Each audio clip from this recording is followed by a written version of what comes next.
नमस्कार किसान भाइयों, स्वागत है आपका मेरे YouTube चैनल में। मैं आपका मित्र रोम सिंह राजपूत।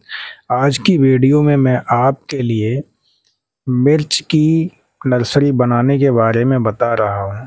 तो किसान भाइयों, वीडियो के लिए आप देखें और पूरी वीडियो को देखें जिससे कि आपको जानकारी पूरी मिल पाए।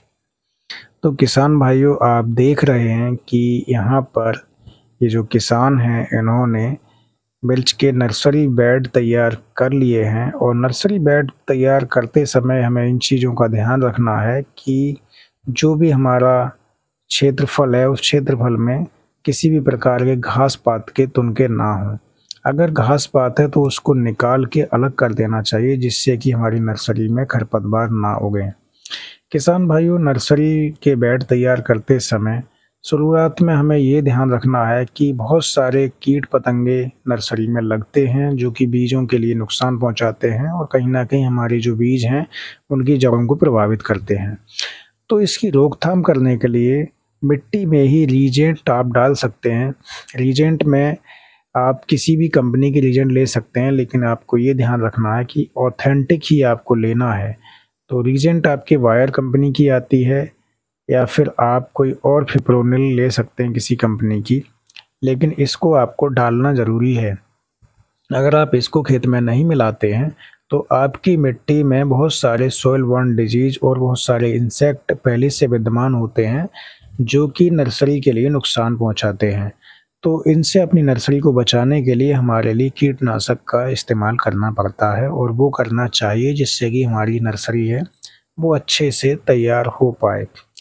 किसान भाइयों, जब हम बेड तैयार कर लेते हैं तो बेड तैयार करने के पश्चात जो भी हम इसमें फिप्रोनिल मिलाते हैं उसको पूर्णतः अच्छे से मिट्टी में मिला देना है। ये ध्यान रखना है कि उसको बहुत ज़्यादा गहराई में नहीं मिलाना है। जब उसको ऊपर से हम बिखेरते हैं, उसका बुरकाव करते हैं, तो उसके लिए मिट्टी में हल्की खुरपी की सहायता से उसको मिला देते हैं जिससे कि वो पूर्णतः मिट्टी में अच्छे से मिल जाए। मिट्टी में मिलाने के पश्चात इसमें जितने भी हमारे जो खरपतवार होते हैं उन खरपतवारों को अलग कर देना है जिससे कि जो नर्सरी में खरपतवार उगते हैं वो शीघ्रता से ना उगें और हमारी नर्सरी का जो बीज है वो अच्छे से उसका जर्मिनेशन हो पाए। और अगर बाद में खरपतवार आते हैं तो उनकी रोकथाम करने के लिए हम हाथ की सहायता से उनके लिए निकाल सकते हैं। तो किसान भाइयों, जब हमारे नर्सरी बेड तैयार हो जाते हैं उसके बाद में हमको बीज को बोना है। बीज को बोते समय ये विशेष ध्यान रखना है कि जब भी हम बीज बोते हैं तो किसी लकड़ी की सहायता से हमको निशान बनाने हैं, लाइनें बनानी हैं। और लाइनें जो बनाते हैं उनमें हमारे लिए एक एक बीज करके बोना चाहिए और एक बीज से दूसरे बीज के जो दूरी होती है उसके लिए कम से कम हमको 1.5 सेंटीमीटर तक रखना चाहिए। ऐसा इसलिए करते हैं कि जो पौध है हमारी वो उसका जर्मिनेशन अच्छा हो, पूर्णतः सारे पौधे उसमें उगें, बीजों का अच्छा जर्मिनेशन हो। और जर्मिनेशन होने के बाद में जब हमारी पौध तैयार हो जाती तो उसको निकालने में आसानी हो। ऐसे ही चाहे हम टमाटर की पौध बनाएं चाहे मिर्च की पौध बनाएं, सारी पौध को बनाने की जो पद्धति है वो यही पद्धति है। इसको बेटर तरीके से हमको करने के लिए ये ध्यान रखना है कि जो हमारे लिए बीज है उसको हमें एक एक बीज करके बोना है और एक बीज से दूसरे के बीज की दूरी में डिस्टेंस होना चाहिए। लाइन से लाइन की दूरी के लिए हम 1 इंच रखें और पौधे से पौधे की दूरी के लिए हमको 1.5 सेंटीमीटर रखना है। ऐसा करने से बहुत फ़ायदा होता है।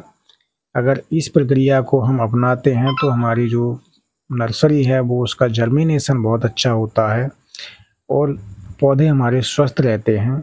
उसमें जितनी भी क्रियाएं हैं, जो भी इंटरकल्चर की क्रियाएं हैं, उनको करने में बहुत ज़्यादा हमारे लिए सुविधा होती है। चाहे कोई खरपतवार उगाते हैं तो खरपतवारों को निकालने की बात हो या फिर हमारी जो नर्सरी है उसको पानी छिड़कने की बात हो या फिर उसमें हमारे लिए कोई और कार्य करने हो, उनमें करने में बहुत ज़्यादा हमको सुविधा मिलती है। और हमारी जो नर्सरी है वो नर्सरी के पौधे भी स्वस्थ रहते हैं क्योंकि एक पौधे से दूसरे पौधे के बीच की दूरी में अच्छा खासा जब हमारा डिस्टेंस होता है तो फिर पौधे आपस में कंपटीशन नहीं करते हैं। उनके लिए पोषक तत्व जो मिलते हैं वो सारे पौधों के लिए बरकरार मिलते हैं और अच्छे से पौधे पोषक तत्व हासिल करके और अपनी पैदावार को अच्छे से वो कर पाते हैं। तो किसान भाइयों, आप देख सकते हैं कि किस तरह से नर्सरी की जो बिजाई है उसके लिए किया जाता है। बिजाई इस तरह से करते हैं और ये बिजाई करने की जो पद्धति है ये अच्छी पद्धति है।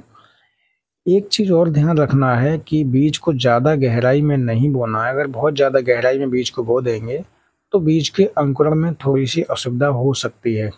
हो सकता है कि अगर पानी थोड़ा सा ज़्यादा पड़ गया तो बीज का जर्मिनेशन आपका प्रॉपर ठीक से ना हो पाए। तो ये विशेष ध्यान रखना है कि जो बिजाई हम करते हैं बीज को मिट्टी में ज़्यादा गहराई में नहीं रखना है, बस मिट्टी की ऊपरी सतह पर ही हमें बीज को रखना है। और उसके बाद में बीज बोने के पश्चात हमको कंपोस्ट लेना है और कंपोस्ट की सहायता से हमारे लिए बीज को ढकना है। बीज को बहुत हल्की परत बीज के ऊपर हमको लगानी है जिससे कि बीज सिर्फ आपका उससे कंपोस्ट से थोड़ा सा दब पाए। और दबने के पश्चात हम बीज पर हल्का छिड़काव करते हैं। पानी का छिड़काव करते समय हमको ये ध्यान रखना है कि डायरेक्ट हमारे लिए पानी के लिए किसी बर्तन से ना दे के हम उसके लिए स्प्रे मशीन या फव्वारे की सहायता से हमें उसमें नर्सरी में पानी देना चाहिए। ऐसा करने से फ़ायदा ये होता है कि पानी सारी नर्सरी में एक बराबर लगता है और बहुत ज़्यादा पानी कहीं ना लगता है। पौधे को जितनी आवश्यकता होती है उतना पानी ही हमारी नर्सरी में लग पाता है और जिससे कि हमारा जो बीज का अंकुरण है वो बहुत अच्छा होता है और आगे की जो प्रक्रिया है वो हम अच्छे से कर सकते हैं।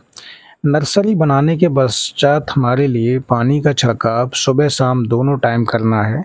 सुबह का छिड़काव हमें ये विशेष ध्यान रखना है कि सुबह का छिड़काव हमको जल्दी करना है, जो कि हमारे लिए 7 बजे तक कर देना है, यानी ओस के समय पे करना है।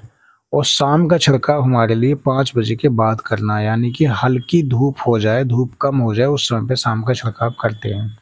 जब नर्सरी तैयार हो जाती है तब उसके लिए आसानी से निकाल कर हम खेत में रोपाई के लिए ले जाते हैं। तो किसान भाइयों, ये मैंने आपको नर्सरी से संबंधित जानकारी दी। उम्मीद करता हूँ कि वीडियो आपको अच्छी लगी होगी और आपको अगर वीडियो अच्छी लगी हो तो चैनल पर आप बने रहें और वीडियो को लाइक करें। धन्यवाद।